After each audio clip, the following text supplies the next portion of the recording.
एक मैं आपको बात बताऊं कि मैं देख रहा हूं कि जो मौजूदा एयर चीफ है ना आपके, ये बड़े मुजाहिद हैं। इन्होंने जिस तरह एयरफोर्स को डायरेक्शन दी है और ट्रांसफॉर्म किया है, ये तो अब इजरायली एयरफोर्स को मार सकते हो, मार रही है। जो 77 ड्रोन्स मारे वो तो इसराइल के ही ड्रोन्स है, वही मैनेज कर रहे हैं। तो हमारी एयरफोर्स तो हिंदुस्तान और इसराइल को बैक वक्त कुत्ते की मौत मार रही है। जी बिल्कुल, आपने ठीक कहा जी। एयरफोर्स की ये बड़ी खुशकिस्मती है कि आज हमारे पास एक बहुत आउटस्टैंडिंग कमांडर हैं। और air chief marshal Babar Siddiqui जो हैं, ये एक बहुत ही विजनरी किस्म के कमांडर हैं। और इन्होंने एयरफोर्स के अंदर जो चेंजेस लाई, टेक्नोलॉजिकली उन्होंने इम्प्रूव किया, उन्होंने ट्रेनिंग वाइज इम्प्रूव किया, उन्होंने एयरफोर्स की बेहतरी के लिए एविएशन इंडस्ट्री खड़ी की ताकि हमको दर दर जाके सिस्टम ना मांगने पड़े, जहाज ना मांगने पड़े। और उन्होंने इतनी एयरफोर्स के अंदर डेवलपमेंट की है कि मैं ये आपको गिनाना शुरू करूं तो मैं ख्याल है आपके सारे प्रोग्राम का टाइम जो है मैं ले लूंगा। लेकिन उनका जो फ्लैगशिप प्रोजेक्ट है नेस्ट है, वो एक बहुत बड़ी पाकिस्तान को तोहफा है, जिसके अंदर हर किस्म की एविएशन इंडस्ट्री की नीश टेक्नोलॉजीज जो हैं वो काम कर रही हैं। और कुछ नीश टेक्नोलॉजीज तो ऐसी भी हैं कि जिनकी वजह से हमने जो अभी ये कामयाबी हासिल की उसके अंदर वो इम्प्लीमेंट हुई, लाइक स्पेस हो गया, साइबर हो गया, ये सारी चीज़ें जो हैं, और ईडब्ल्यू हो गया। इन चीज़ों से जो फोर्स मल्टीप्लिकेशन हुई है हमारे जहाज़ों की, ये एक बहुत बड़ा जो है कारनामा था। और एट द सेम टाइम जिस तरह आपने कहा, एयरफोर्स के सारे जो लोग हैं उनके लिए lot of appreciation and regard कि उन्होंने बहुत अच्छा और प्रोफेशनली अपने आप को मनवाया और डिलीवर और किया। जब वैसे ये आर्मी के मुतालिक भी आपको मानना पड़ेगा कि हर रोज इंडियन फौजी जो हैं वो एलओसी पे, मोर्चों पे वाइट फ्लैग लहरा देते हैं कि हमें माफ कर दो, हमने अपनी लाशें उठानी है, जख्मियों को उठाना है। और पाकिस्तानी फौज रोकती है फायर वहां पे कि जख्मियों को उठा लो, हम जख्मी को नहीं मारेंगे। यानी ये दुनिया में पहली बारी ये मिसाल हुई है कहीं कि दुश्मन जो है वो बाहर गीदड़ बपकियां लगाता है, सामने आके फ्लैग्स दिखा के माफिया मांग रहा होता है और फिर बाद में शुरू हो जाता है। तो उनकी भी क्रेडिट है, आर्मी का भी बहुत बड़ा क्रेडिट है ये। बिल्कुल जी। आर्मी की लीडरशिप जो है उसके अंदर में तो कोई शक ही नहीं है कि the army is being led front by the army chief, और उनकी बड़ी कंट्रीब्यूशन है। और ये एक्चुअली तो अस्करी क़यादत होती है जो एक मुंह तोड़ जवाब देती है। तो उसके लिए तो अस्करी क़यादत को पूरा क्रेडिट है। और मैं तो कहूँगा कि ये कंबाइंड एफर्ट है सबकी। और अस्करी क़यादत जो है वो तो आर्मी चीफ ही के पास ही है सारों की। और मेरा ख्याल है कि इसमें हमें सारों को कोई शक नहीं होना चाहिए इसमें। अच्छा, मुझे ये बताइएगा कि डसॉल्ट वाले तो मान गए कि हमारे प्लेन गिरे हैं, भारत नहीं मान रहा। ये जी असल में वो इंडियंस की एक आदत है मैना मानी। उन्होंने मानना शाना कभी भी नहीं है। नहीं, वो जहाज बनाने वाले मान गए।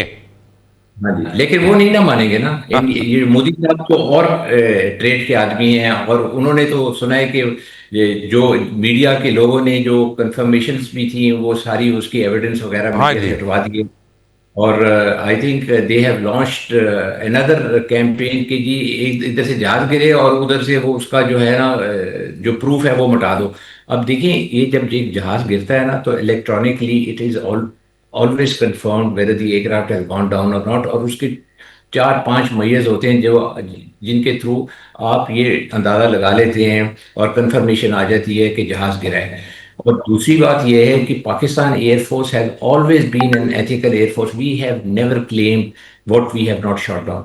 तो ये हमारा ट्रैक रिकॉर्ड है, ये हमने नहीं, कभी झूठ लेकिन हमें बोला। हमें वैसे खुद तो पता होगा रडार वगैरह से या जीपीएस सिग्नल्स वगैरह से कि ये हिट हुआ है या ये डाउन हुआ है। कोई तो जी मैं तरीका आपसे होगा यही ना। कह रहा हूँ।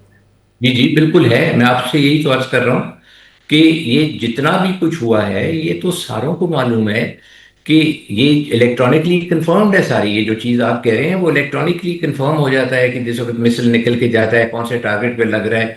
जब वो लग रहा है उसके बाद वो टारगेट जो है वो कंफर्म हो जाता है कि टारगेट को लग गया जाता है जो मिसाइल है और उसने अपना काम दिखा दिया है। फिर आपकी जो और सेंसर्स जो मॉनिटरिंग कर रहे होते हैं और जो आपकी ये अवैक्स वगैरह होते हैं, और ग्राउंड बेस रेडार भी अगर उसको पेंट कर रहे हैं, तो एकदम आपको पता चल जाता है कि ब्लिप वेब हो गया और ये जहाज गिर गया। फिर उसके बाद जो सबसे इंपॉर्टेंट चीज़ होती है कि वो ग्राउंड कंफर्मेशन होती है। तो जो मेरी इतला के मुताबिक है ये चीज़ कि जितने भी इनके जहाज गिरे हैं और जो हमने क्लेम किए हैं, उनके जो है रैकेजेस हैं ग्राउंड के ऊपर। और अब वो अलहदा बात है कि ये रातों रात उठा रहे हैं, उनका मलबा समेट रहे हैं। उससे ये तो नहीं होगा कि वो जो निशान है वो कभी मिट जाएंगे। उसकी कंफर्मेशन तो हमेशा रहेगी। और मेरा ख्याल है कि कुछ दिनों के अंदर PF will be able to present. DGIS पे ने हमें ये बताया कि भारत के 60 तैयारों को हमने एक साथ एंगेज किया। That's a huge number. मैं ख्याल दुनिया की किसी एयर कॉम्बैट में इतने नंबर के जहाज नहीं आए होंगे। जी, ये मेरे तो ख्याल में साउथ एशिया की और दुनिया की एक पहली एयर कॉम्बैट है जिसके अंदर बीवीआर एयरक्राफ्ट इस्तेमाल हुए। कोई 120-30 जहाज थे। द बेस्ट पार्ट इज कि they never crossed the border of each other, they were fighting with in their territory.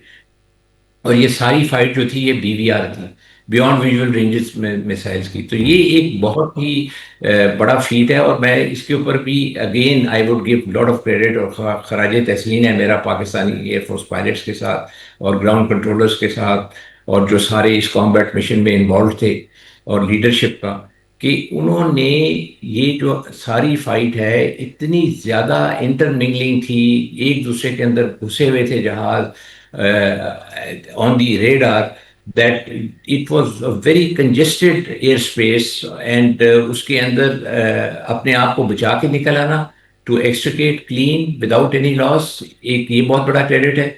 और दूसरा क्रेडिट है कि आपने उनके 6 जहाज गिरा दिए। ये एक बहुत बढ़िया बड़ा अचीवमेंट है। फिर इस अचीवमेंट में जो सबसे बड़ी चीज़ है, आपने उनके 3 राफेल गिरा दिए। ये भी एक बहुत बड़ा अचीवमेंट है। सो अगर आप ओवरऑल देखें तो ये एक कोई मामूली सा फीट नहीं है। ये एक this is a world record and copy book type of mission which has been flown, which will always be remembered in history. Asim साहब, मुझे एक बात समझ नहीं आती है। मैंने हिस्ट्री का मैं स्टूडेंट हूँ। I love reading about history. लेकिन ऐसे लोग मैंने नहीं देखे जैसे इंडियन प्राइम मिनिस्टर है कि अभी भी कश्मीर के अंदर अपने बच्चों को, औरतों को, बंदों को वो मार रहा है, जान से मार रहा है, ये बताने के लिए कि पाकिस्तान ने मारा। अपनी पंजाब में वैसा कर रहा है। कौन खौफनाक भेड़िया है भाई? अपना आप दूसरों को, दुश्मनों को मारते तो हमने सुना था, अपनों को जो आप पे एतबार कर रहे हैं, आप पे ट्रस्ट कर रहे हैं, उनका खून पी जाना, ये क्या साइकोलॉजी है?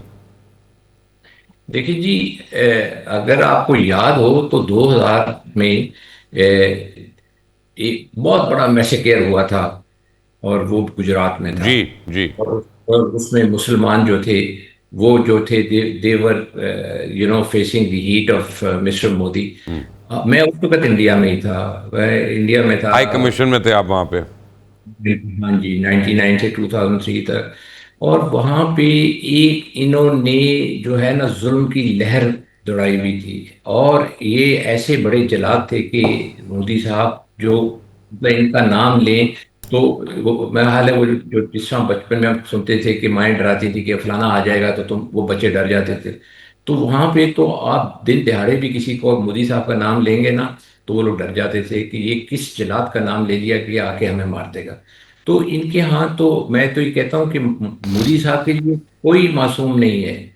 इनके लिए कोई मासूम नहीं है। इनके लिए सिर्फ एक टर्मिनोलॉजी है लोगों के लिए, और वो सारे मुल्जिम हैं।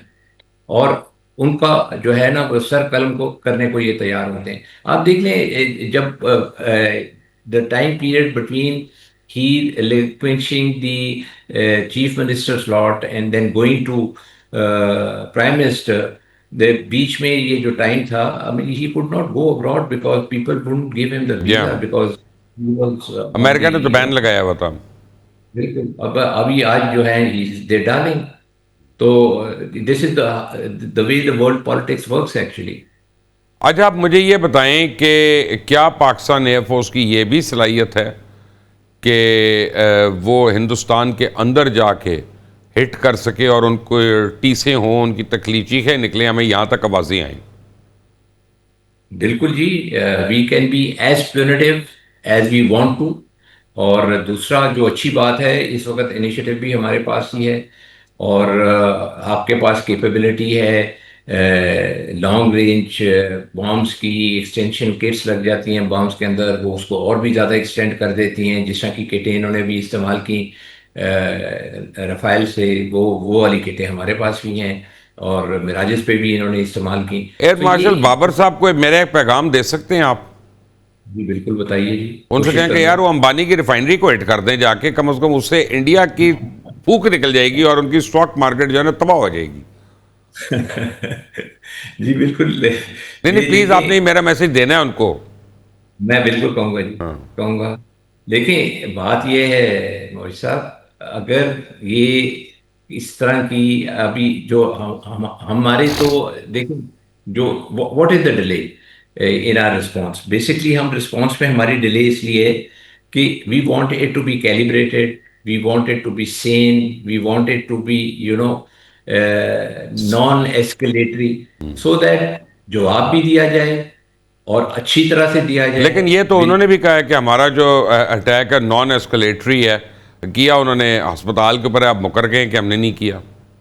देखिए जी, एस्केलेटरी तो अभी अगर आप देखें तो अगर हर गलत काम की अगर सज़ा मिलनी चाहिए ना, तो पहली सज़ा तो मैं उनको इस चीज़ पे दूंगा, जो इन्होंने कल अपना मीडिया कैंपेन लॉन्च की। वो इतनी भोंडी किस्म की कैंपेन थी कि देख के जो है ना वो नौजिया होता था कि ये क्या कर रहे हैं। लेकिन मुझे इसकी आदत थी, मैं इंडिया में रहा हूँ इतनी देर, वहाँ पे इसे जो है यही जब थ्योरम पे। 28 चैनल एक ही कैंपेन करें सिंदूर 2 के नाम से, तो समझ जाएं कि वो गवर्नमेंट के कहने पे कर रहे हैं। खुद से 28 डायरेक्टर्स को या न्यूज़ उनको हेड को, या अपना को तकरीबन आप समझें 125 एंकर्स को खुद से ख्याल नहीं आ सकता कि आज जो मैंने ट्रांसमिशन करनी है उसका नाम मैंने सिंदूर 2 रखना है। जी, या ये जी एक बहुत बहुत बड़ी इन्होंने जो कल जो चीज की, इट वाज अनएक्सेप्टेबल, कि डाइजेस्ट ही नहीं हो सकती। और आप देखें कि एक चीज जो नहीं हुई है, और this is what world should know, this is what India is all about. वो इतना ज्यादा झूठ बोलते हैं हाँ, और फिर हम पे ब्लेम लगाते हैं, आप झूठ बोलते हैं। Just look at the chiefs of the foreign secretary, कि वो ही हैड द चीज टू से कि जी पाकिस्तान की तरफ से जो है किसी किस्म की जो है गलत बयानी होती है। गलत बयानी हम करते हैं कि आप करते हैं? सुबह होती है तो आप झूठ बोलना शुरू करते हैं, झूठ बोलते यार बोलते आप आप। लोग जुल्म भी बड़ा करते हैं। आप लोग देखें, आपकी अपनी हरकतें देखें। वो बेचारा अभिनंदन, वो गया था वापस, आपको पता है उसको कनाडा की इमिग्रेशन लेके वहां चला गया, कहता है मैंने दूर रहना है इनसे। इतना आपने पता नहीं उसको डरा दिया है क्या? आपने उसको कहा था यहाँ पे 2 दिन में? उसको बस यही कहा था कि जाके बता दो कि ये जो हम कैसे हैं और क्या होगा जो अगर आइंदा आने की कोशिश करोगे। मेरा ख्याल है वो सही तरह से बता के नहीं गया, फिर मरवा दिया उसने 6 को। नहीं, अपना वो तो उसको उन्होंने पहले कहा था कि ट्रुप्स को मोटिवेट करने के लिए, अपना पायलट्स को मोटिवेट करने के लिए उसको श्रीनगर भेज देते। वो चुप करके रात की फ्लाइट से कनाडा चला गया। अब क्या इलाज है एक्चुअली इसका? आप देखिए, अगर आप अभिनंदन की भी हिस्ट्री में जाएं तो he was a discipline case. He used to be a Su-30 pilot and he was remove from there and sent to Srinagar as a punishment. और जो है इंडियन एयरफोर्स के अंदर तो ये जो है नॉर्थ ईस्ट में अगर आपको भेजें, जो कि जहाँ पे वहाँ पे जो फ्रीडम मूवमेंट्स चल रही हैं and people are not happy with the Indian government like Kashmir, तो यहाँ पे जब लोगों को भेजते हैं तो people are not very happy to come here, तो वो यहाँ आते ही नहीं हैं। अगर अब उनको ज़बरदस्ती पनिशमेंट के लिए भेज दिया, वो देखें पता नहीं किस फ्रेम ऑफ माइंड में थे अभिनंदन साहब, और यहाँ पे आए वो और वो गिर गए। तो he had issues also, his personal issues in the air force also. वो मैं इट वाज उस अफसर को, पायलट को पर्सनली मिला हुआ हूं, नुमान को, जिसने अभिनंदन को शूट किया था। और मुझे पता है उनको मिलने के बाद क्या फीलिंग हुई थी। मैं आपको बड़ी एक इंटरेस्टिंग बात बताऊं, मुझे लगा कि उनको बड़ा दुख है कि उन्होंने उसको इजेक्ट क्यों करने दिया। वो अपना नुमान को भी गुस्सा है, उसको मौका दे, वो कनाडा जाके मारेगा उसको पकड़ के। वो कहता भगौड़ा है, भाग गया। But anyway, a Marshall, I want to thank you for joining us today. और आपने बाबर साहब को मेरा मैसेज देना है, अंबानी की रिफाइनरी का याद रखना है, और आपने उनको ये बताना है कि हमें पूरी कौम को उनकी पूरी फोर्स के ऊपर फ़ख्र है, ये हमारे बच्चे हैं, and we are proud of them.